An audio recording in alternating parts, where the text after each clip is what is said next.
seguimos en el gocho.com, acá con nuestro invitado, el capitán de la Fuerza Aérea y piloto de caza, porque no era un kiwi, el señor don Henderson Urdaneta, que hoy nos acompaña para seguir hablando de la realidad militar, sobre todo por varias cosas. Primero, evidentemente, el 3 de enero todo el mundo quedó con los pantalones abajo, los que quedaron con los pantalones abajo, porque más de uno quedó embogotado.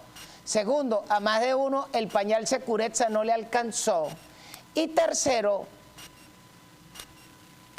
con respecto al pasado y tu experiencia, en tu tiempo de piloto de caza, ¿sí fueron capaces ustedes de hacerle una persecución en caliente a una de esas aeronaves que cargaban azúcar que salía en vuelos ilegales desde Bolívar o desde el sur de Apure, o ni siquiera eso te dejaban hacer? Como sí, bueno, es que bien atinada tu pregunta, Luis, porque justamente el periodo en el que más se realizaron misiones de interceptación de aeronaves de narcotráfico fue justamente el tiempo que yo estuve volando en los MK-8W. En mi caso particular, tuve la experiencia de haber participado en no menos de unas 15 capturas o interceptaciones directamente, ¿no? Caramba. Una de ellas fueron hechas, por ejemplo, por el recientemente reemplazado general comandante de la aviación, era uno de los oficiales que participaba en dichas actividades. Y bueno, llega en un punto en donde ya yo estando fuera de las Fuerzas Armadas y fuera de la aviación, en la que no te niego, tengo que ser muy honesto contigo, yo salía, despegaba con mi aeronave con todo el propósito de cumplir con mi misión y con mi país, y era defendiéndola, evitando que aeronaves de narcotráfico evidentemente violaran el espacio aéreo y salieran con las suyas, ¿no? Pero me he llegado a cuestionar hoy en día si es que cada uno de esos despegues y cada una de esas aeronaves interceptadas no eran más que la competencia de la otra pandilla. Correcto. La pandilla contraria. Ahora, otra pregunta. Pero como piloto aviador militar, junto con los otros pilotos que estuvimos en esa época, no teníamos que salíamos con toda la convicción de cumplir con nuestro deber. Ok, pero otra pregunta. En tu experiencia militar, ¿las reglas de enganche estaban acordes a la misión, o tú salías básicamente a volar pero ibas con un ojo tapado, con una mano amarrada, con un pie amarrado y no podías actuar? Y te decían, cuidaditico y toca un bichito de eso. O sea, usted nunca le... Porque fíjate, los americanos están muy claros. Ven un barco que tienen pescados cuadrados y bomba y chao. 4 muertos, mala leche. Y la pregunta es, cuando ustedes salieron en sus misiones, ¿les permitieron derribar esas avionetas o no los permitían tocar y después lo que hacían era que el avión se lo cogía la pandilla del cartel? Bueno, la verdad que me sorprenden muchísimo tus preguntas, porque sin haberlo conversado previamente yo creo que no pudiste haber tenido mayor puntería. Fíjate que justamente nosotros, después de haber interceptado bastantes aeronaves, como te dije, solamente mi persona tuve la oportunidad de capturar no menos de 15.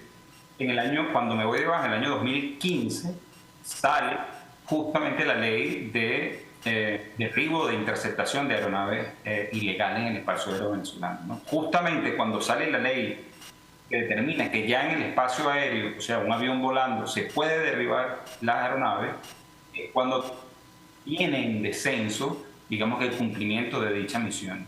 Nosotros cumplíamos con el objetivo de interceptarlas, y una vez que aterrizaban eran inutilizadas, y eso lo hicimos muchísimas veces. Una vez que sale la ley orgánica, pues las misiones que salían, si te soy honesto, no menos de 1 o 2 misiones semanales, pasaron a ninguna que en lo actual, ¿no? O sea, que básicamente ustedes lo que tenían era, como dijiste, la Fuerza Aérea quedó para desfile. Qué tristeza.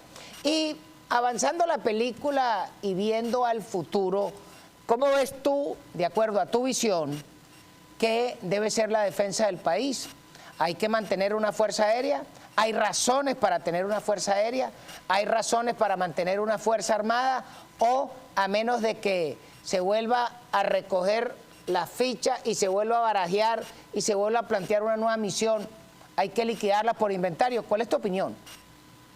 Bueno, fíjate, de verdad que tú, que también estuviste entiendo, ¿no?, en el mundo castrense, siempre, además, a pesar de habernos retirado oficialmente de las Fuerzas Armadas, pues digamos que de alguna forma queda conectado, ¿no?, con ella, al igual que como el ser venezolano. No es el mismo amor, pero es un afecto bastante grande por la institución.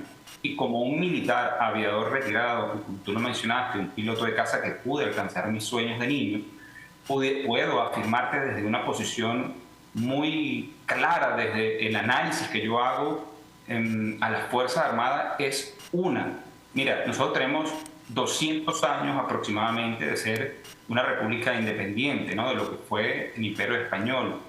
Y en estos 200 años, la defensa del país por parte, por ejemplo, del ejército es casi nula. Es injustificable sostener una institución que es el semillero de los peores años que ha vivido nuestra república. ¿Y cómo te defino estos peores años? Mira, en nuestro, como acabo de mencionar, casi 200 años, alrededor de 200 años de república venezolana independiente, nosotros, te aseguro, sin ser responsable, hemos estado no menos de 120 años bajo el control y el mandato autoritario de los militares, pasando por los hermanos Tadeo, evidentemente Páez, Cipriano Castro, los Gómez, Marcos Pérez Jiménez y Chávez. Esto como figuras principales en donde la educación fue muy reducida, la producción del país fue casi desaparecida, las tierras fueron repartidas entre los militares y bueno, es cuando hubo básicamente las peores dictaduras en nuestro país. Entonces yo te diría, para arrancar el problema de raíz, evidentemente tendríamos que eliminar lo que es su génesis, el ejército, no el resto de los componentes. Además, que cualquier posibilidad de teoría de combate o de guerra en Venezuela, nosotros estamos viendo que el nuevo desempeño del escenario de la guerra es con armas de destrucción masiva y no es justificable tener un ejército con el que cuenta solamente personal, tanques viejos que son unos carpachos que no pudiéramos utilizar en ninguna forma y otros sistemas que definitivamente en lo tecnológico no son comparables con los países desarrollados porque nuestro atraso tecnológico en las Fuerzas Armadas es grosero. Si nos vamos a los componentes, evidentemente necesitaríamos una fuerza aérea porque se necesita combatir, por ejemplo, contra la guerrilla. Necesitamos una armada porque necesitamos defender nuestros mares de la piratería, entre otras cosas. Y necesitaríamos una guardia, yo la diría, una guardia regional en lugar de nacional. Todo lo que sea nacional y esté de alguna u otra forma conectado con el Ejecutivo, hay que reducirlo. Por lo menos revisarlo.